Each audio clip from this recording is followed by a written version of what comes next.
Hey everyone, I'm rather incoherent, and this is the finale of the Innsmouth Conspiracy into the Maelstrom. Now before we get into this, we need to talk about the changes I made to my decks. I'm going to briefly talk about how I would have upgraded these decks, hypothetically, if I continued with them as they were. See, I think we all know that if I take this Trish deck and this Tony deck in, I'm going to stomp. We've done really well the past several scenarios. There was only one stumbling block in the whole campaign, and I'm not actually super interested in continuing to play with the exact decks that I have. I want to see how the characters would have looked if I had swapped their uniques. So in this last scenario, I'm going to give Trish the Black Fan and the Karen's Ope. I'm going to swap the total amount of experience they have and have in the thick of it on Trish instead of Tony. But before I talk about those deck changes, I want to talk about what actually changed and the upgrades I would have made.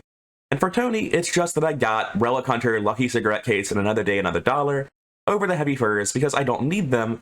I have the Precious Memento, they're entirely redundant. Once you've hit 66 experience, you can start making really frivolous upgrades like these, and there's really nothing else that I can imagine improving on Tony beyond picking up just like Observed or some other permanent. On Trish, the original deck envisioned itself getting Gios instead of upgrading the deductions, but that's because the original deck was so tight on card slots that Gios costing one less card was a meaningful upside. And this deck never had the experience to get to that point, so it doesn't have to make that decision, and instead I would just upgrade my deductions and hot streaks. But like I said, these are not the decks I'm going to be playing.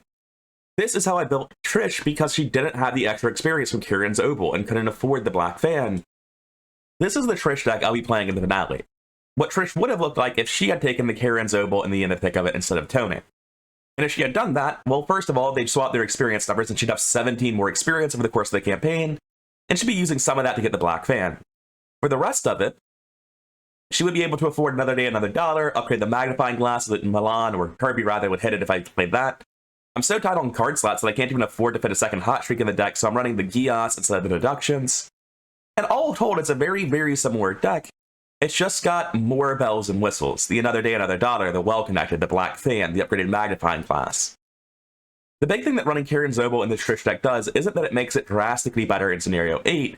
What it does is it makes the Trish deck have Black Fan, which is really, really nice, but more importantly, it makes the Trish deck generate experience faster and get to a point where it's fully online quicker.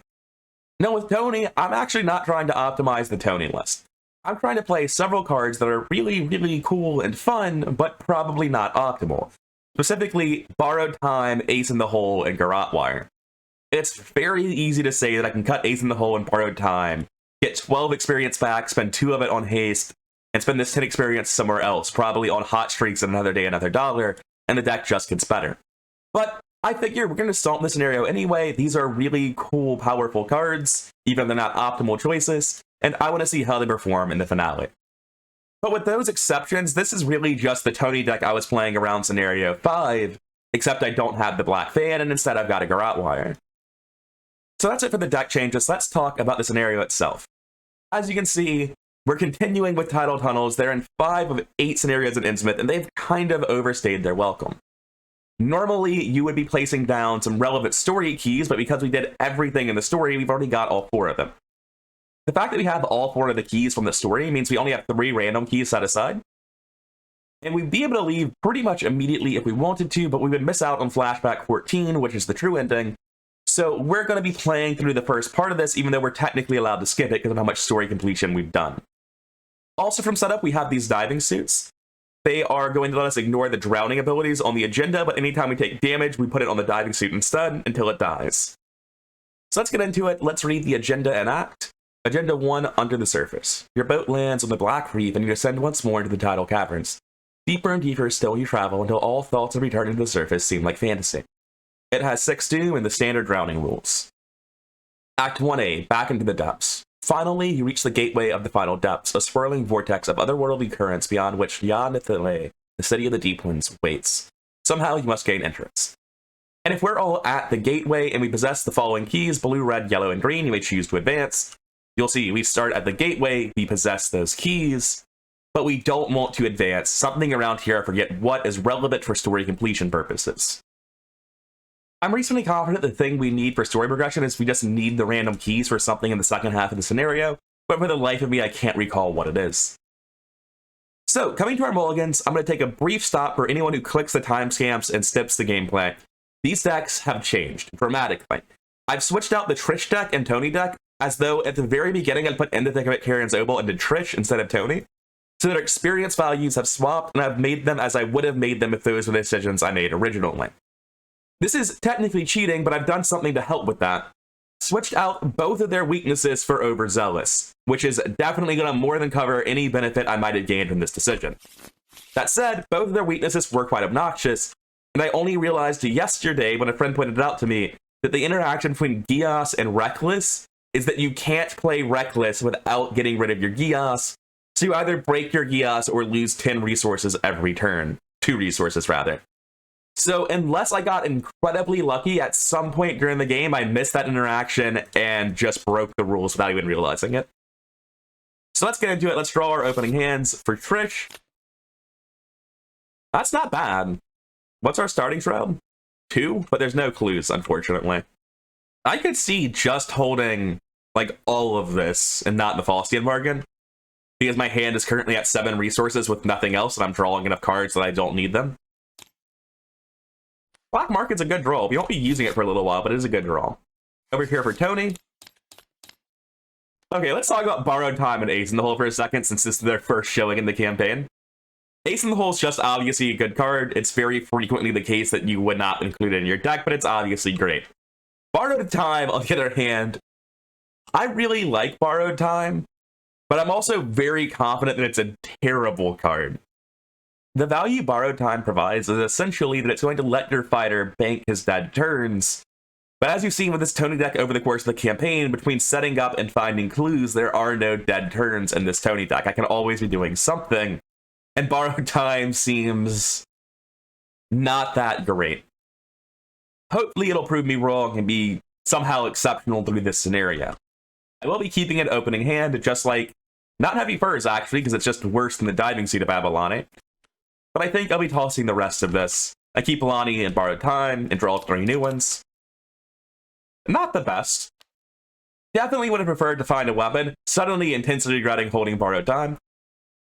Which brings us to our turns. I'm going to go first as Trish. I'm going to play this lucky cigarette case. I'm going to walk down to this location. This is the new one for the finale, the Dark Abyss, 2 Shroud. Does it feel weird to anyone else that the new title tunnel for the scenario 8 only has 2 Shroud? Anyway, 2 Shroud, 2 clues. Force after it's revealed, choose a set-aside face-down key and place it here without looking at it. So this is one of the locations we want to find. Force after the last clue is discovered from Dark Abyss, it becomes fully flooded, and each location connected to it increases its flood level.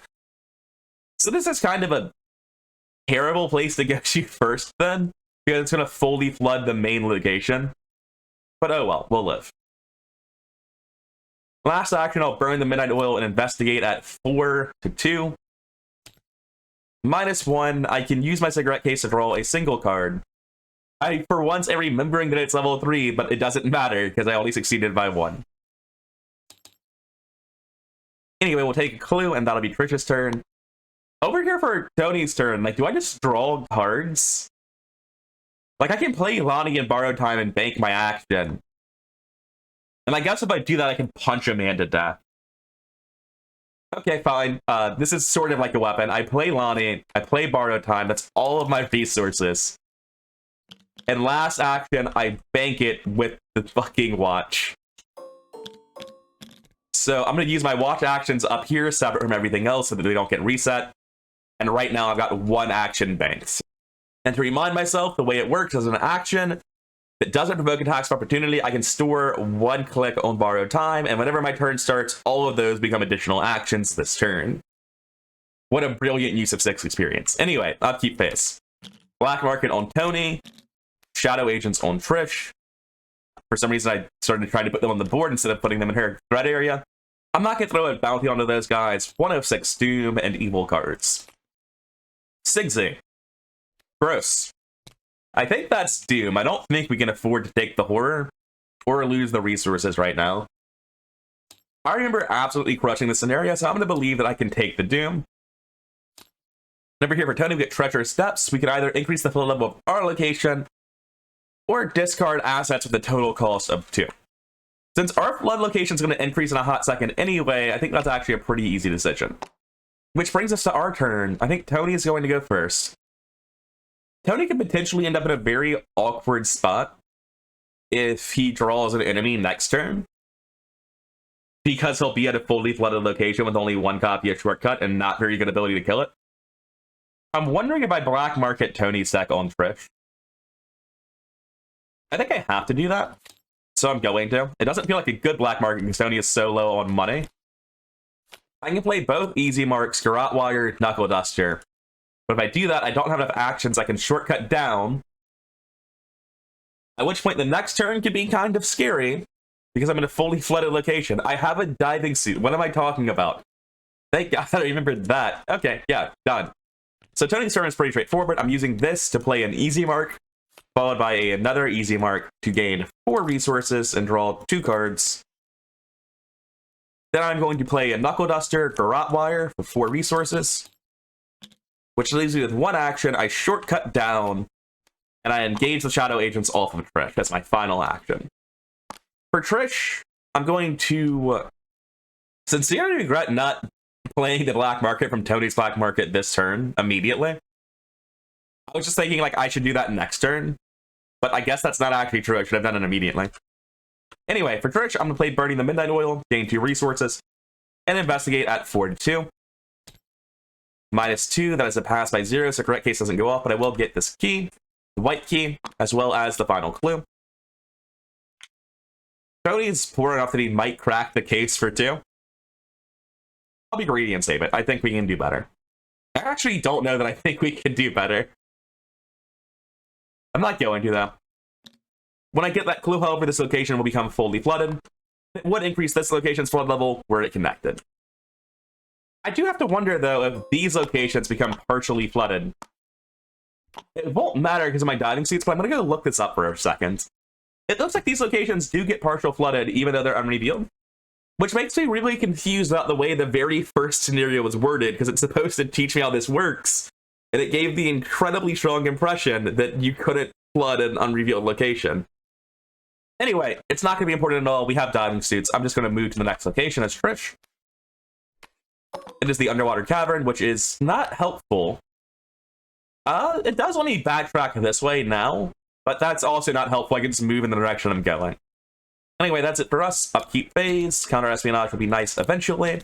Double Double will be nice very soon. 3 of 6 Doom. Evil cards. Well, my location is actually fully flooded because it's a flooded cavern, which means I can't do the first one. So I have to discard 2 costs worth of cards. Oh, for my play area. Do I counter espionage that to save my cigarette case? I think I actually do. It's gross and I don't like it, but I'm pretty sure that's what I do. Spend 4 to draw a new card for myself. For Tony, we're testing book 4 and failing. And then for each point we fail by, we're discarding a card from our hands. Well, this is what you get for spending counter espionage on frivolous things like a cigarette case. Now Tony's going to discard his whole hands. I commit, and Tony port this to test at 5-4. +1. I didn't even need to commit anything. Cool. Get it out. I think I'm going to have Trish play Tony's black market from the board right now. That leaves her with enough money to play Hot Streak. And if I hit something like Double Double... Actually, I can't play a Double Double unless I also hit a false game bargain, because I would use all my money playing Double Double and then be unable to play the Hot Streak. And I'd have to play the black market from Tony to do that anyway. Tony's turn kind of sucks, though, so I'm fine with using this black market from Tony. He doesn't need this resource right now. Reveals another black market from Trish, Double Double. But hits false game bargain is actually really good. A pair of Easy Marks does the same thing. Okay, we're going to start the investigation phase. Sketches goes back in the deck.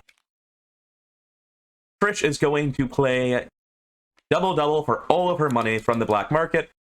Then she's going to play this pair of Easy Marks to gain 4 resources and draw 2 cards. She hits the other Easy Mark. That's pretty nice. Then she's going to play Hot Streak to gain 7 resources and Double Double that to gain 14 up to 20. I'm going to fast play this segment of owners from the board, and then next turn I'll play the black market onto Tony with Trish. Anyway, that's it for Trish's turn. This is just been a setup turn out of nowhere. We have the diving suits, so we're completely safe to these flooded locations. This should be in Trish's discard pile. I just forgot to be like, when I get this clue, I use Trish's ability and discard the man. Just stopped thinking about it once Tony engaged it because it was dead. Over here on Tony, I was considering moving to Trish's location, but there's no reason to do that now as opposed to next turn, and I can't afford to play anything in my hand, so I bank my entire turn with the pocket watch. That's it for Tony. Upkeep phase. Let's try to hit the button correctly this time. Upkeep phase. And for Trish as well. Overzealous. Well, if the campaign's been too easy, just swap out your weaknesses for Overzealous. That should help. Despite feeling good with this card, it does not go in that discard pile. We're going to draw one card and into another. So this is going to be Take 2 Horror, pretty much guaranteed. Gonna need to get this Eldritch Sophist into play relatively soon, or at least find a well-connected. Tablets, -3. If you fail, place 1 beam on the current agenda. Gross. And then Deep One Assault. Trish will be pulling... The Dagon's Brood seems incredibly trivial right now, so I'll be taking it. It's a 1-fist 4-health enemy, and since Dagon's not in play, when it engages me, nothing even happens. It only hits for 1 fist, and I've got Knuckle Dusters in play, so like I've never been less scared of an enemy in my life. Anyway, that was the upkeep phase. Top of the round, 5 of 6 Doom, evil cards. Sigsy again, huh? Oh, I forgot to take the Horror. Yeah, let's not blatantly cheat. Having the card turn into Ancient Evils just distracted me pretty heavily. I'm definitely not taking 2 Horror. Losing 3 resources is bad for Tony. But does it actually change anything for Tony? Oh, this man should definitely be wanted. Was not thinking about Tony's ability because busy being salty about Overzealous. He should definitely be wanted. The game state is barely progressed, and this has no bearing on my decision making. I think I'm advancing the agenda because if I take Tony's money right now, Tony never plays this double-double and never comes online. So let's get real salty when this shuffles the deck. Actually, I'm pretty sure this shuffles the deck. I'm like 100% sure this shuffles the deck. Wait. I mean, I know if I drain our resources, the next card is Ancient Evils, right? So I'm going to go ahead and just progress the agenda and be salty, yeah? Yeah, the big enemies and everything I've drawn enters the discard pile. So I've been hit with 2 Ancient Evils in the first 4 turns, and then shuffle them back in immediately. Always a fun time. Anyway, let's read the flavor text. The water continues to roil in ebullient... What is that word? Ebullient. Ebullient.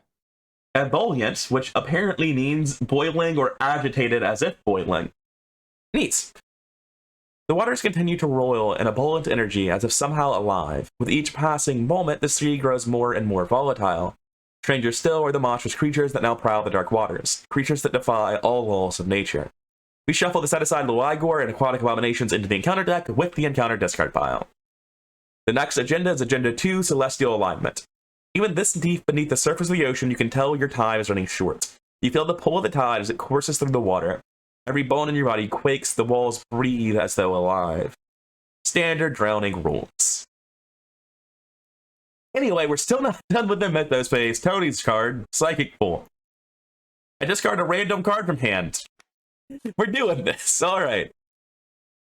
Just like I need it to not hit double-double, I really want it to not hit Faustian Bargain, and I probably need it to not hit Black Market, but that's the least important card, surprisingly. Well, I'm glad I just came to grips with the losing Black Market before I did that.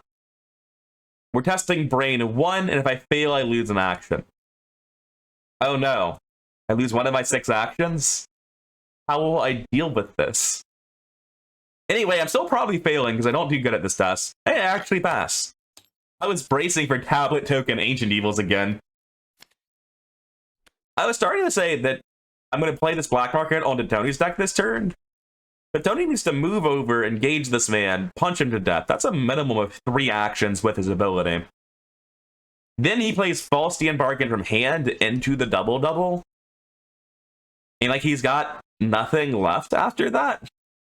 I should have put a second bounty on this guy so that I could afford to play the double-double before the Faustian Bargain.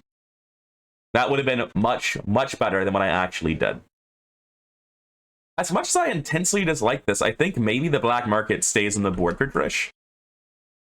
No, what I do is I Black Market Trish because she has nothing she needs to do this turn. We can just set up right now. That's obviously correct. Intel report, Red Clock. Red Clock is very nice. Deep Knowledge is good. Segment of Onyx means this is finished, and I have the Sophist in hand. So Trish is going to be fully online very soon. She also gets her well connected. The question is, do I double this or do I double something else? I need to play 2 cards from this right now. And Segment of Onyx doesn't cost an action, so it doesn't count. And I think that means I can just double the Faustian Bargain this turn. So Trish's turn is locked. I don't need to use her double here. Anyway, Tony's going next. I move over. I am not going to be engaging because I'm just not going to autofail. It's real easy. I swing once. 2 damage. What's that do? -3 if you fail? Oh, wait. I got tablet and misread this. What? I should have increased the flood level of my location, which I cannot do, so I had to take 1 damage, and the agenda shouldn't have advanced. Anyway, this man is dead. I claim my bounty. I briefly, intensely regret my decisions before just shrugging my shoulders and gaining a resource, at which point I play double, and I double this Faustian Bargain as my last action to go up to 10 resources. Anyway, we're kind of ruining the bag with curse tokens this round.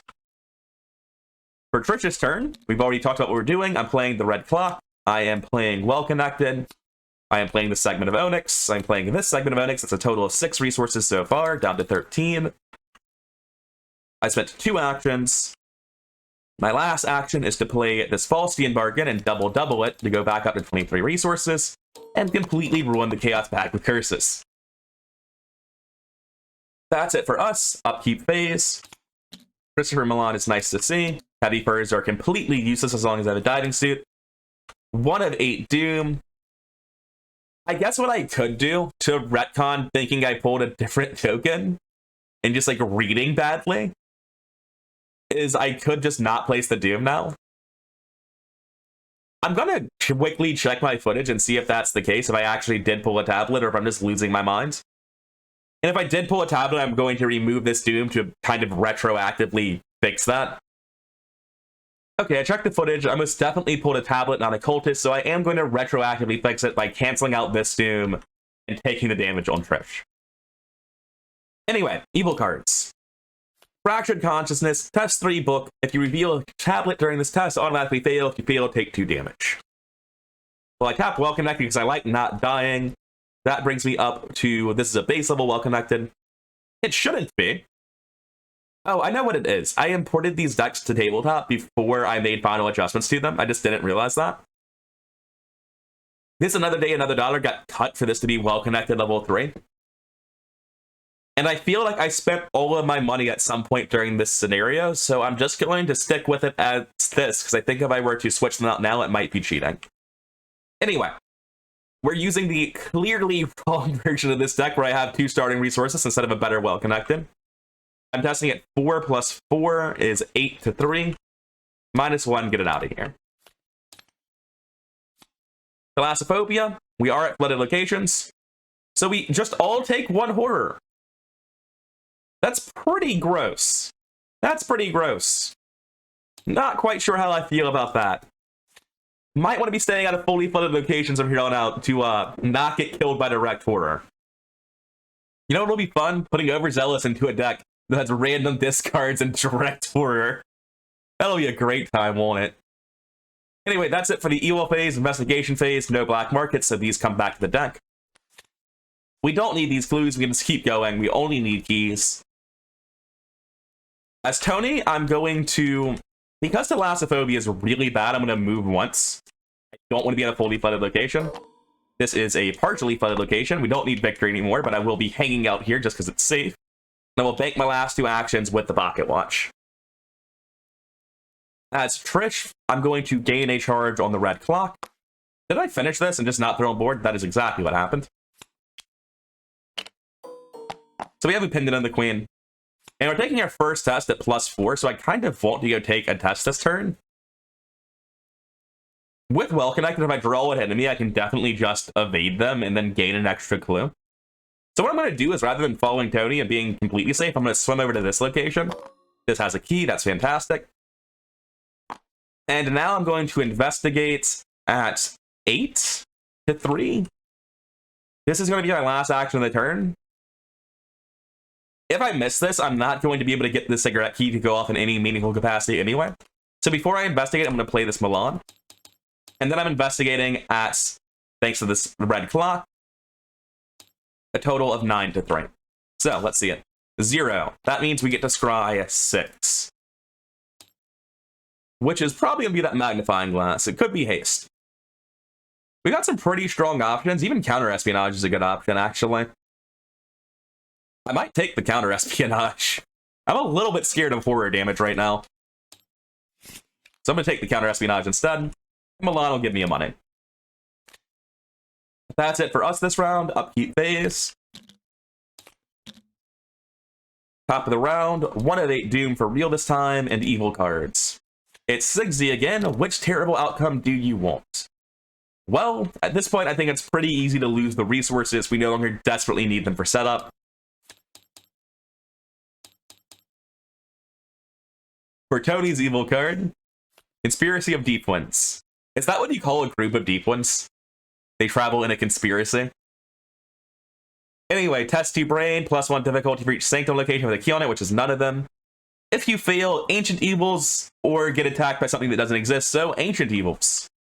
Hey Tony, I hear that you didn't want to ever draw your well connected, which, to be fair, you're not that deep into your deck because we haven't black marketed you very much. But yeah, we'll be taking the ancient evils, I guess, because I can't pass the brain 2 test. This cult is never doing anything.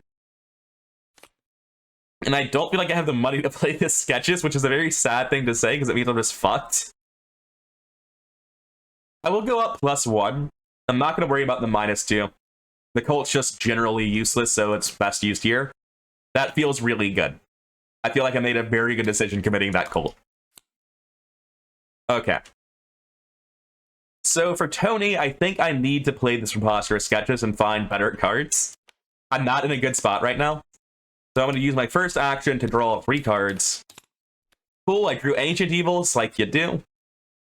Actually, this time he's probably not Ancient Evils, he probably just dies for free without me even paying attention to him, so that's actually completely fine. Anyway, our other draws were actually great. They were Leo DeLuca and this Switchblade, which I will be playing immediately. And that gets me the Leo action. I think I just bake my actions. It feels really weird, but I just use the pocket watch. Anyway, over here for Trish, we're going to be investigating this title pool. We don't seem to have anything in our hand that's really helpful right now. Are all those curses still in the bag? They are. Oh, start of the round, we get another charge on red clock. We can move twice this round. We need to play Eldritch Sophist this turn then, so I'm doing that first action, playing him out. If I somehow get both clues at 5 to 3 with a million curses in the bag, then, like, great, I'll use the red clock, but I'm probably not getting anything here. My location's fully flooded now. Cool. Curse is still in the bag. That's actually a pass. I'll take one of the clues. I can move 3 times this round. So I can just, like, run around the map and find something else. I can definitely move up here because I have 3 move actions with the red clock and just see what this is. This is the other title pool. What's pretty hard to justify not just doing them here now. None of these locations matter anymore. This is all 3 keys. What? Did I just copy this key? Is that what I just did? Like, I'm getting all the keys. It doesn't matter what they are. That's what I did, isn't it? I'm so dumb. I am so dumb. Anyway, it's the last key. Oh, gotta watch out for those counterfeit keys when you're playing Innsmouth. So to finish this part of the act, I need to be at the gateway. So I'm going to use my move to go back down so that I can come back up as efficiently as possible. Anyway, that'll be it for us. Upkeep phase, deep knowledge for Trish. Another Switchblade for Tony. 3 of 8 Doom. Feel pretty safe on that front. We're going to be testing our well-connected here to test at 3 + 5 is 8. Just don't auto-fail. Good job, Trish. Over here for Tony, lurking deep one, he takes a damage, by which I mean his diving suit takes a damage. Oh, wait. Trish has been taking damage. And I haven't been using the diving suit properly. When any amount of damage will be placed on you, place 1 of that damage on diving suit. I've been hit for 2 and a 1, so 2 of that has to have gone to diving suit. Glad I caught that and didn't just play the entire scenario with diving suit, ignoring drowning rolls like a jackass when it should have broken 20 minutes in. Anyway, this lurking deep one has lurked on the wrong man. It is going to be the last thing he ever did. Do I want to throw a bounty on him? Why not? I'm broke. It sounds nice. I stab the man at, since we have a switchblade now, 8-2. He stands not much of a chance. He's already dead. Curse is still in the bag. I claim my bounty. I don't know. I just can't get curses out of the bag. If there are like 3 curses in the bag, I'm terrified. But with 10 curses in the bag, at this point, I feel pretty safe that I'm going to pass easily. I have been very confused by the variance I'm having with curses this campaign. Next, I'm going to spend 3 actions banking actions on the pocket watch, because that's how it works. I guess I should stop calling this a pocket watch, even though that's clearly what it is. Because it's borrowed time, the pocket watch is a different, exceptional, unique, and rogue only. I'm going to go out of my way to start calling it borrowed time instead of pocket watch. It's just like how I have to go out of my way to call it a head test instead of a brain test. Your brain is your horror soak. Anyway, I have 3 actions left. What am I doing with them? I need to move here just to get closer to Trish at some point. If I want to use a crack the case, I'm going to need to move over here eventually. And I may as well use it now by coming down to Trish's location. That, of course, does require Trish to actually succeed an investigate check at some point during this turn. But I mean, that shouldn't be that hard. We are at 5. Oh, let's make sure we do our things correctly. Red Clock advances. Eldritch Sophist takes the charge off of Red Clock, puts it on Pendant of the Queen, which I had been forgetting to use. Anyway, the point of all this is that I have 2 additional actions because the Red Clock is fully online. I also have charges of the Pendant of the Queen that can never be used now because I just forgot about them. I think most people would be fine if I just said, like, I used them the last 2 rounds, I'm an idiot, and just took 2 clues, because that's just how it works. I could have done that. But instead, I'm going to use it to chargelessly take this clue and just keep the other 3 out of shame. Or the other 2, rather. When I do that, though, Tony's going to play Crack the Case for 3 and double it for 6. He needs the money way more than Trish does. Trish is then going to walk up. And then I'm going to be investigating at 5-3 a couple of times, trying to get these curses out of the bag. You know, these very dangerous symbols are not something I'm a fan of with all these curses. Anyway, like I said, I'm going to pull out of the bag and everything's going to be fine. There's no benefit to that other than clicking the ticker. Let's try again. That is not the case either. Yeah, like I said, everything's going to be just fine. Use Milan. I got +1 on the first one, didn't I? I don't know what I got on the first one. I'm just going to draw the top card of my deck. Because I honestly, for the life of me, cannot remember if it was +1 or -1. Anyway, I get the last key too. These curses are in the bag to stay. And that's going to be it for Act 1. We just have to get back to the gateway, right? Yep, alright, cool. Upkeep phase. For Trish, we're going to pick up a magnifying glass, which is great. For Tony, we're going to pick up Overzealous, which is less than ideal, but I have been banking my actions. Let's leave it here to remind myself it's Surges. Well, this looks familiar. Spawns the gateway. And the other one's going to be a 2-brain test that I cannot possibly pass, so I'll just be taking 2 horror. This time it can go on Lonnie, though, so that's actually not that big of a deal. That's just a -1, but we're still failing. Lonnie takes 2 horror. And honestly, I'm not upset about that at all, because Lonnie is in play. Lonnie is kind of a game-warping card for green fighters. So I'm going to go first on Tony, I think, because I need to come deal with this enemy for Trish. I move twice, they engage me. Hydra is not in play, nothing happens. So he's a 3/3 enemy. I'm attacking with a switchblade at 8-3. Auto fail, these curses are still in the bag. Let's use our watch action instead, or our borrowed time action rather. Everything is still in the bag. I tap Garrote Wire, attack at 8-3. What is this? I stab at 8-3. He's dead. Every single curse is still in the bag. Has something gone wrong? No, there's 7 curses in there. I bank my last 2 actions. Oh, and I use Lonnie during my turn to fix my diving suit for 1 resource. For Trish, I walk over. Is this end of the round, or can we do it immediately? We may choose to advance. I'll play this magnifying glass out as well, and we're just going to choose to advance. There's no clue cost, we just go. A maelstrom of currents tugs at your flesh as you cross through the gateway. When you emerge on the other side, you are no longer in the simple tidal caverns beneath Devil Reef, but inside a vast city within the depths. A city of otherworldly, alien architecture and surprisingly riches beyond your wildest imagination. Everything except for our current location is going to leave. So here's our map for Act 2. We have the layer of Hydra in the bottom left, the layer of Dagon in the bottom right. We have 4 Sanctum locations, and then all of the generic Yahad and Flame locations forming a T in the middle. And right now, both Dagon and Hydra are asleep. I believe the agenda advancing wakes them up. But if you spend time next to them, they gain Doom, and you have to test Brain 4 to get rid of it. Going back to Act 2, City of the Deep, version 1. Deep within the city of Yahad and Flay, the Deep Ones are performing a ritual that will drown the earth under the seas. The only way to counteract this ritual is to unveil the depths and expose the city to the sky.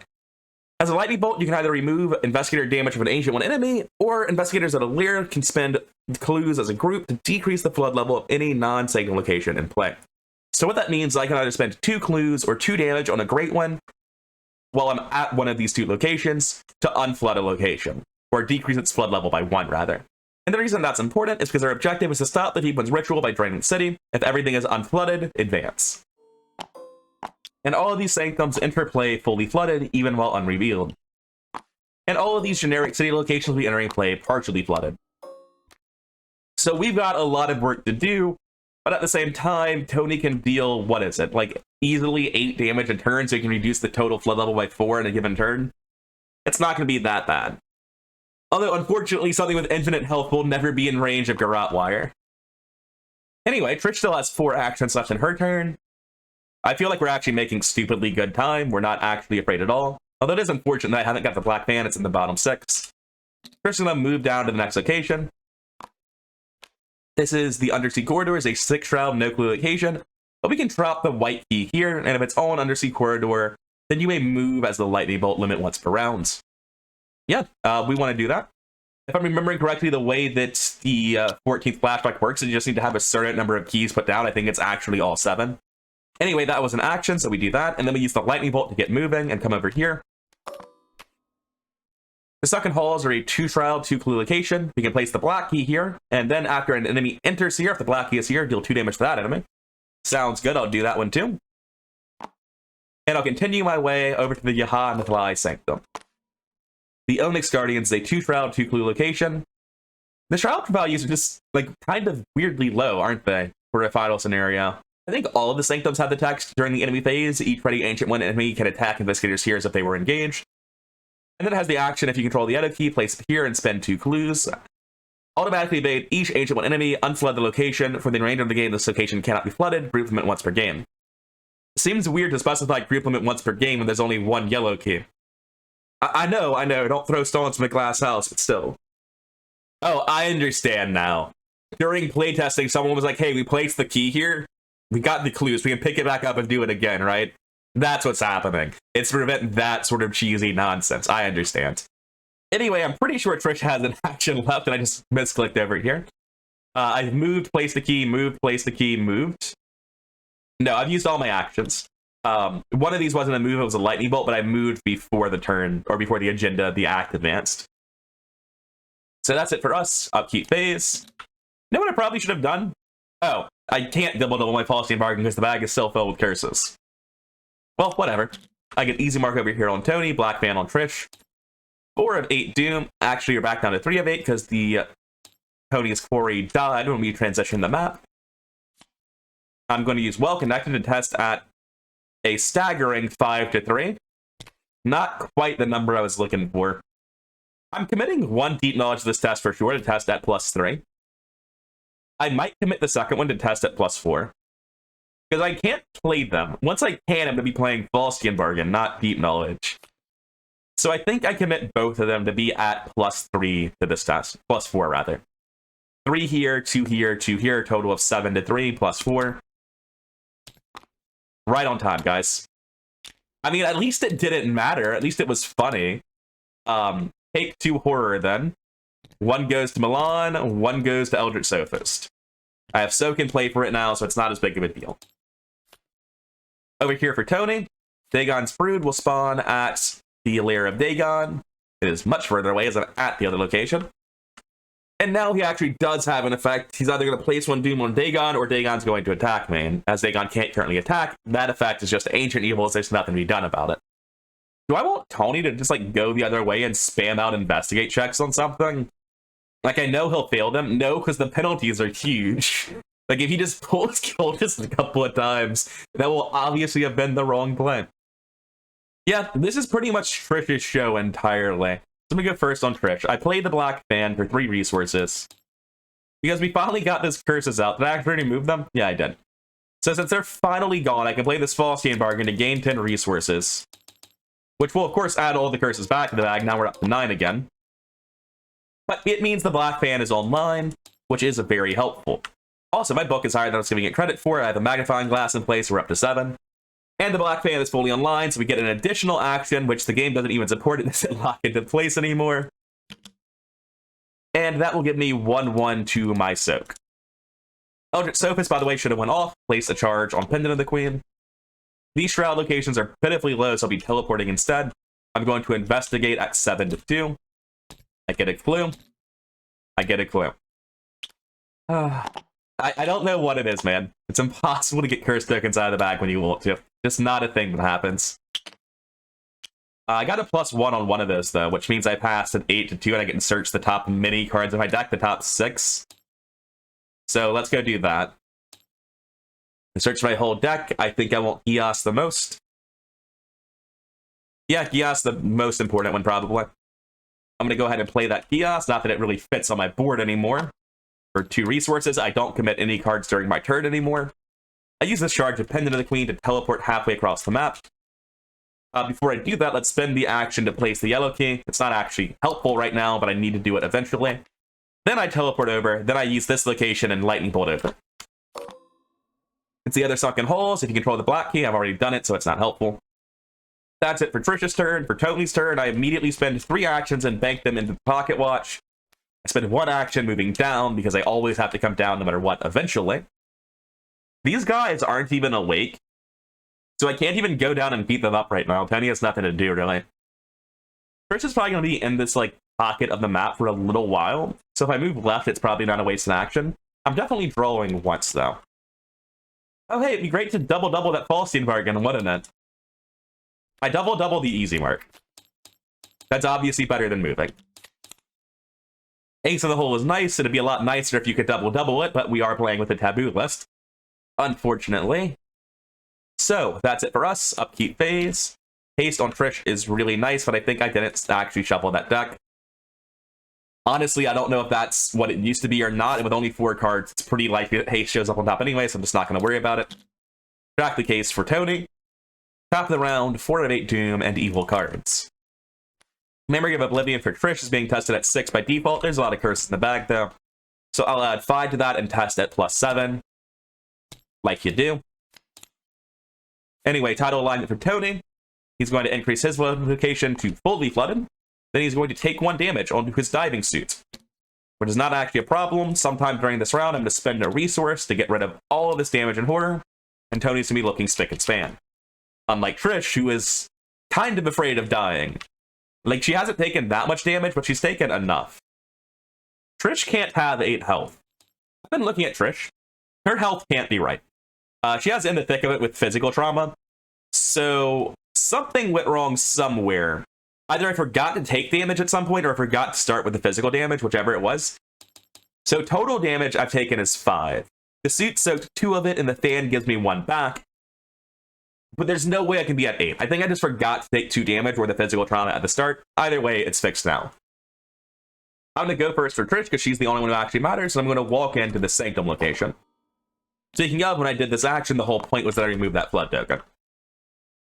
Over here in the Sigsy chamber, everyone's least favorite chamber, it's 4 Shroud, 2 clues. We can place the red key here. Spend our clues. Oh, I'm absolutely certain that I did not spend 2 clues a second ago when I did that. I just put the key down and didn't do anything else associated with the action like a jackass. Anyway, I can spend 2 clues. It won't do anything except for unflood the location, but it will unflood the location. I will go ahead and take you up on that offer. I drop the red key. I remove this flood token. And I get rid of 2 more clues. Eldritch Sophist should have given a charge to my Pendant of the Queen this turn, which I will use at some point during this turn. I need to spend clues to get rid of flooding at some point, so I'm going to take this clue from here. Then I'm going to walk out of here, and I'm going to investigate at 7 to 2, I think. I'll spend 3 resources and play haste first. And then I'm going to investigate at 7 to 2 3 times, trying to get curses out of the bag. Skull gets a clue. -1 gets a clue. I've already got all the clues. I still use haste and investigate again, just trying to get curses out. They're just stuck in the bag, man. I can't get them out. There's nothing I can do to remove them. They're still there. I keep checking. There's still 9 curses in the bag. Anyway, for Tony's turn, since he can't safely do that. Oh, during the Hunter phase last time, I forgot to move the Day God's Brood up. That is the only thing I forgot. For a second, I was worried I completely skipped the Mythos phase and everything else like I've been known to do from time to time. So anyway, for Tony's turn, we're going to move over to our Trish's, and we're going to bank 3 actions back into the borrowed time. I'm going to double this hot streak to gain 5-10 resources to 24. And I guess I'm going to draw some cards. I don't see much benefit in running over to Dagon's Brood over here. So I draw a card. It's deep knowledge. It's literally unplayable. I draw a card. Hot damn, I've got a pair of them. It feels a little bit bad when 5 of the cards in my hand literally can't be played. Like, the idea is the curse tokens shouldn't matter. I'm generating a shitload of actions compared to the number of players in the game, so I should be able to just pull these curses out of the bag fairly consistently. And that's just not the reality I live in, like, at all. I'm so used to seeing curse cascades like 4 to 6 tokens in the bag that it never occurred to me that you could put 10 tokens in the bag and just leave them there when you're just taking this many basic actions. Anyway, that's it for us. Hunter phase, he moves up, he's still chasing us. This location deals 2 damage to him. Not that it matters, Tony has it handled once he gets to us, but it is technically helpful. Upkeep phase and the shadows for Trish. Shortcut for Tony. 5 of 8 Doom, they're going to be waking up relatively soon, at which point Tony can finally stab them. Trish is going to take 1 physical damage. Nothing I can do about that. Which will be breaking my diving suit. Gross. Anyway, for Tony's card, we're going to pull Treacherous Depths. We can increase our location to fully flooded, which is actually a problem for Trish. Or I can discard an asset that costs 2. Yeah, I'm sorry, Knuckle Duster, you gotta go. There's a good chance Trish doesn't need to stay here, but there's also a chance that she does, in which case I really do not want to fully flood this location. And also our objective is to get rid of this stuff, and then Knuckle Duster is actually useless. Anyway, I forgot to do this, but this is a Wanted Man. Probably should have made him a Wanted Man too, but that's way too late to estimate that mistake. I'm going to engage him back. I'm not engaging him. I've got more important things to do with my time. I'm stabbing over Trish's head at 8 to 2. Anyway, it's time for this curse tokens to show up, or not. He can just die, and I will claim my bounty. Well Connected is one of the bottom 5 cards in the deck. At this point, I feel like I should just be drawing for it. Well, I spend 3 actions banking the actions on the watch. I move down, because I know I have to eventually for this Sanctum location. This one is the Statues in the Deep. 3 Shroud, 2 Clues. If you control the clue key, then we can place it here. It does the same thing all the other ones do. Also, no, they have different effects. What are they? Force, after any location's flood value is increased, each investigator at this location takes 1 horror. That could be kind of gross, but very unlikely to do much. This is the one where you get hit. And this one says if you fail a skill test while investigating, take 1 damage. Okay, so none of them really do anything. It's not a big deal. Okay, there's not much I can do on Tony that actually feels helpful, so I'm doing some weird stuff. I'm going to double this shortcut. I pop down into the layer of Hydra. It's a 6 Shroud. It's a 6 Shroud, 6 location. It has -1 Shroud for each key I place on a Sanctum, so it gets pretty low eventually. I'm going to place down one of the keys here eventually, one of the random ones it looks like. And when I do that, I can deal 3 damage to an Ancient One enemy that isn't slumbering, which really I'm just doing it because I need to eventually. Anyway, second shortcut with double, I pop over here. We can place the purple key here on the Vault of Riches, which will then automatically evade an enemy and move it to the Vault of Riches, other than the Ancient Ones, of course. And then I'm going to continue running my merry lap around this place, going a 1, 2, 3. And there's a reason to do this, aside from just gathering information and not feeling like anything else matters. I want this man to go down, so that I can move up and walk him back into the black key to kill him instead of engaging him. So let's go ahead and reveal these locations. It's a little bit inefficient. I didn't need to do this, but like I could have just walked here or shortcutted here instead. But I want to know what everything does. Same stats as the other layer, 6 shroud, 6 clues, -1 shroud for each key on it. And if we have all 7 keys and locations and the Order's ritual was disrupted, which you get for winning in scenario 7, then you dig into your memories to recall what happened the last time you were here. Read flashback 14. The last sanctum is 5 shroud, 2 clues. Each deep one enemy gets +2 fight while they're there. We place the green key on this one. And the last location for Johanna Thley is the other Vault of Riches, which is again 4 shroud, 4 clues. Place the purple key to make a non-elite enemy not a problem for a while. And that's it for Tony's round. Trish will have to actually do relevant things to complete the game. I'm going to move down.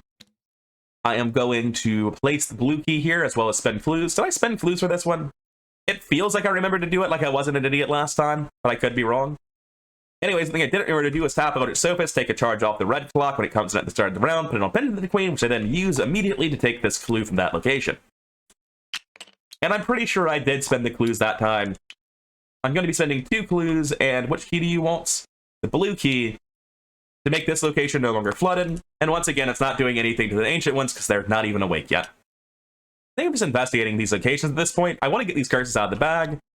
Investigating at 7 to 3 twice. Curse, cultist, -5. Man, that is a particularly nasty number. Can I not do exactly that? I should have 4, 5, 6, 7, 8. So it's fine. We did a recount, and it turns out we never failed the skill test. Remove the curse token, take a clip. Second investigation. Tablet. I mean, I don't know why I thought I'd be getting the curses out of the bag, but it was worth a shot. If I don't use haste for this, I'm not using haste this round, so I haste investigate, and yeah, no curses. I'm going to move over here, I guess. And I might move straight down. I might stay where I am and investigate. I'm going to stay where I am and investigate. It is only 8 to 4, so curse into cultist here does kind of suck. Are we doing it? Man, that's funny. Okay. Anyway, we eventually got around to adding 6 doom, or 1 doom to the agenda. Anyway, upkeep phase. Jeremiah Kirby finally showed up. Gias and Tony is going to be quite nice. 7 of 8 doom on the agenda. They're finally about to wake up, and we can go there without immediately putting doom on them. Conspiracy of the Deep Ones. We're going to be immediately using Well Connected here to test at 8 to 2. It's actually 8 to 5 because we've done most of the objectives, which is a little bit gross. That was a well-timed curse token. Got lucky there. Over here for Tony. So with Aquatic Abomination, I want to talk for a minute about how game-breaking Gloria is. I never fought this monster the first time through the Innsmouth Conspiracy. Both times that it showed up, I just threw it in the discard pile over and over again and never actually saw what it did. So this is my first time ever interacting with this. It's a 5 fist, 7 health, 2-foot enemy. That's pretty beefy. If I weren't Tony, I might be intimidated. It's a hunter. It considers all fully flooded locations to be connected, and it cannot attack during the same phase that it moved. Oh. Well, its beefiness combined with its inability to actually hunt properly and its only 2-foot makes it probably not really much of a threat to any group, but I'll be killing it the hard way as Tony. I am not actually that great, so I don't have the Black Fan and I only just drew my Gias and it's not in play yet. Man, I would really like Gias to be in play against this thing. Is it elite? It's not elite. Even with my house rule, we can still use the Elder Sophist to generate this red clock charge and get rid of the one on the Pendant of the Queen. I know the timing doesn't work out like that, but because I still have charges on Pendant of the Queen, it'll eventually sort itself out to be like that by the end of the turn, so don't worry about it. I evade this man. He's not elite, we're allowed to do it even with the house roll. What a gross ability. Tony's going to go first. He's going to spend 2 resources and play Gias, which gets his stat line to a much more respectable number for stabbing this man. We're attacking at 9 to 5. First stab. 2 damage. Curse. -3. That's a fail, but we get rid of a curse token. Squid. -4. That is not a fail. That's a... Oh no, it's -5. That's the second time today that I've just looked at the squid, or looked at the token rather, and then read the one above it. There is not a key on my location. We're good. 0. That's 2 damage. Did I forget to make this thing wanted? Can we imagine I did that when I summoned the boss? I was just so frustrated about my Gloria campaign that I forgot to do it. So let's use our ability action instead. -1 damage. -1 damage. That's 8, and I believe that kills it. Yep, that's just enough. I didn't even need the ability from a bounty hunter. That's kind of sad. Well, goodbye. You shouldn't have attacked Tony. I bank my last action, and I collect my bounty. I wonder if Aquatic Abomination's like the thing you were obviously supposed to use Vault of Riches on. You're not supposed to just stab it to death. Oh, I forgot to move this during Hunter phase. Damn it. I don't bank my last action with Tony. I walk down so he can't get to me. Or I walk over, rather. That way he'll walk back into this location and kill himself. That was the whole plan. I don't get to bank my action. I had to actually use it to move. Anyway, for Trish, it's looking like we're going to play Jeremiah Kirby, because we keep regretting not playing him.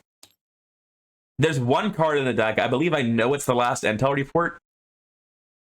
It is. I declare even. What a surprise. I get it.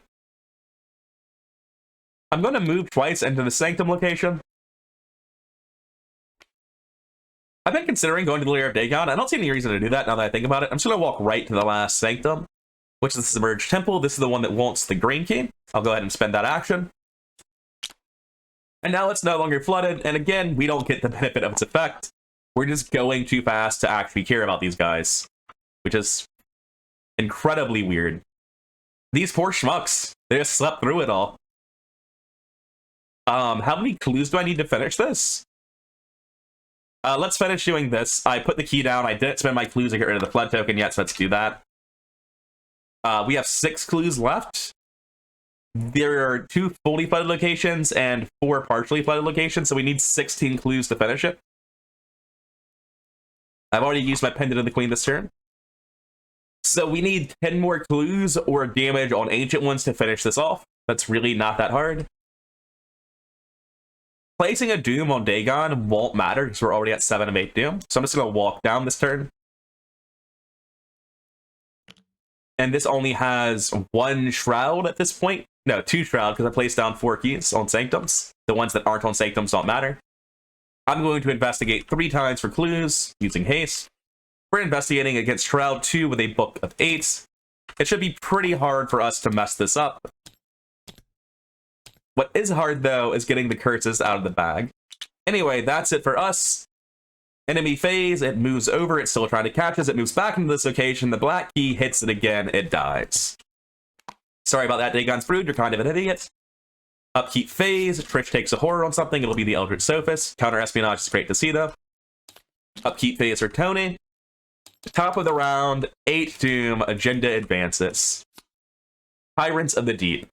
We flip both Ancient Ones to their Awakened and Enraged side. So, they still both have infinite health. They both have 7 fists, but they each get -1 fight for each Sanctum location with a key on it, which is all of them, so they're down to 3 fists. After you deal damage or evade them, it does the same thing to a copy of the Brood in play, so those enemies are basically non-existent at this point. They do have 4 foot, though, and they will just hit you because they're massive anytime you try to investigate their location, which can be a bit of a hassle. And sadly, I think they both have literally the exact same text. They just have different combinations of damage so that they add up to 3/3 like a normal Ancient one. Yeah, it's a little bit disappointing how identical these two are. Anyway, evil cards.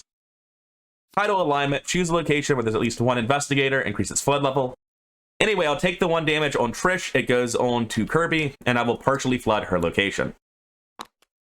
And then for Tony, Psychic Pull again, I have to discard a random card in my hands. Well, luckily for me, most of them are trash, but let's go ahead and toss the Ace in the hole. It's the only card I want. Awesome. We'll be testing Brain 0, probably good. Yep, that's a pass. Get it out of here.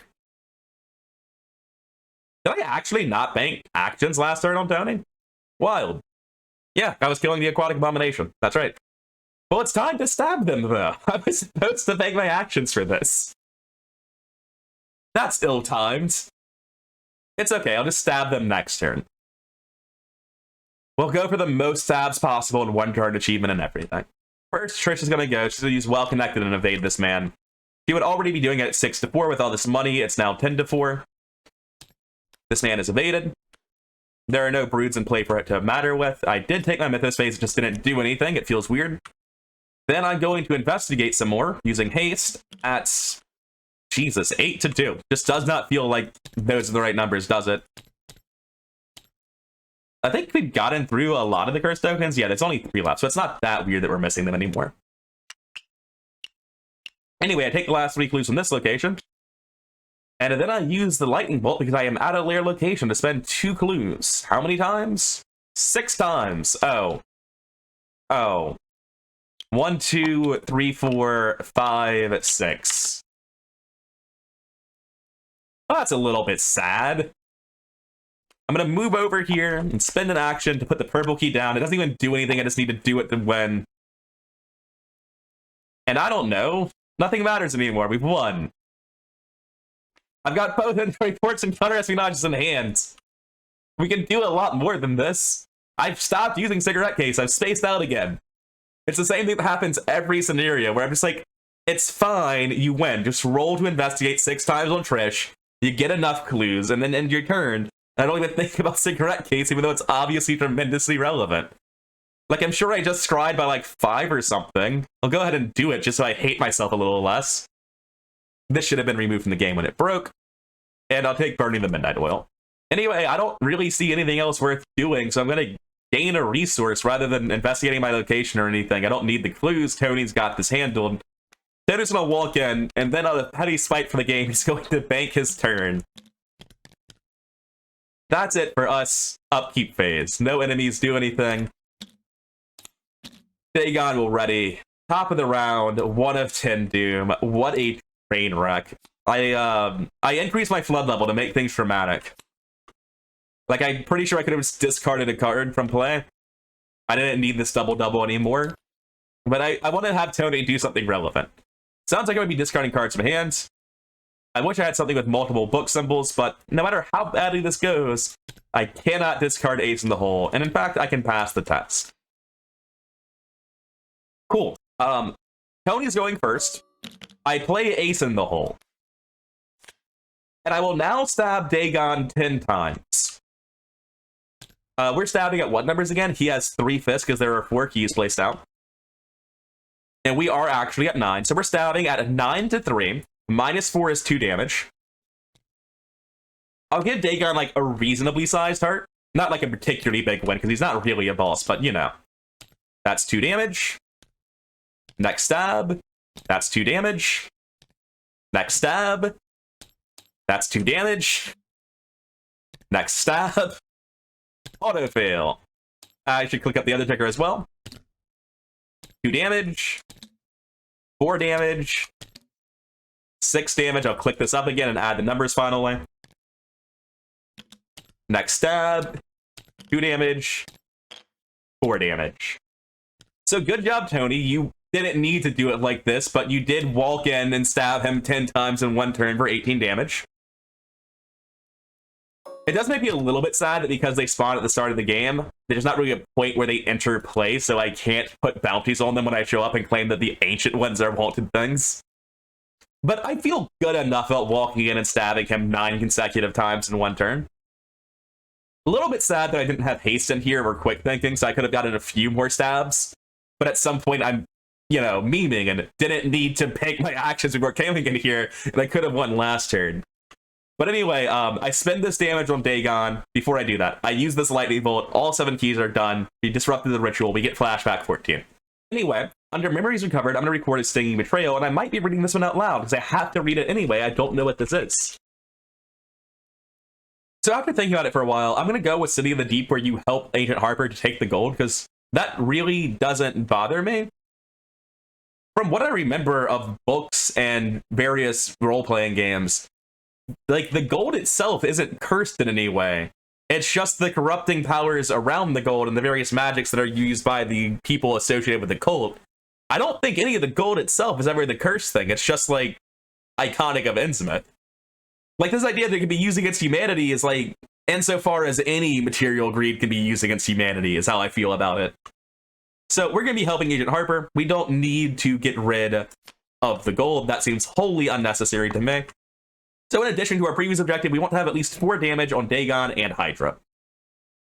Anyway, before we continue, I'm going to unflood the rest of these locations for 6 damage on Dagon, bringing this down to 12, which is still way more than the, I think, 4 that we need? 8 that we need. Since apparently we're not ending the scenario this turn, I'm going to walk back in with Trish, and then I'm going to evade with Well Connected at 10 to 4, 8 to 4. That's barely a pass, but it is a pass all the same. Going to walk out. I'm not really in the business of dealing damage. There's no reason to go in there ahead of time. I guess I'll play Burning the Midnight Oil and double it to just generate money and get curses out of the bag. Or, you know, not. Whichever. I will take a clue. I may as well use haste to investigate again. I'll take a clue. I should probably be using the cigarette case. Not that it matters. I got a 0 at 8 to 4, so I searched the top 4. Black Market could help Tony at some point. And I'll just gain a resource as my last action to push Well Connected up with 1 more number over the upkeep phase. Anyway, that's it for us. Upkeep phase. Dagon is going to ready. These actions do not exist.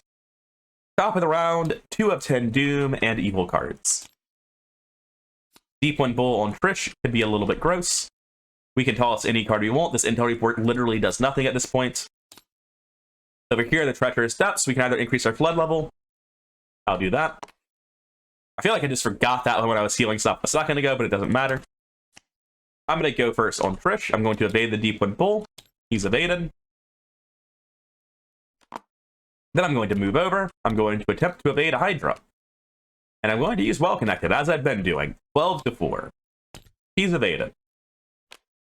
I was supposed to Black Market Tony, but again, it doesn't matter. In fact, Trish's turn doesn't matter. I'm done wasting my time on it. I gain resources. Tony walks over, and he begins stabbing Hydra. We're stabbing at 8 to 4, just like last time. So let's get a new big health token. And stab twice. +1 is 2 damage. Squid is -5. We are at 9, -5, 4. That is barely a hit. We deal 3 damage total. Sad numbers.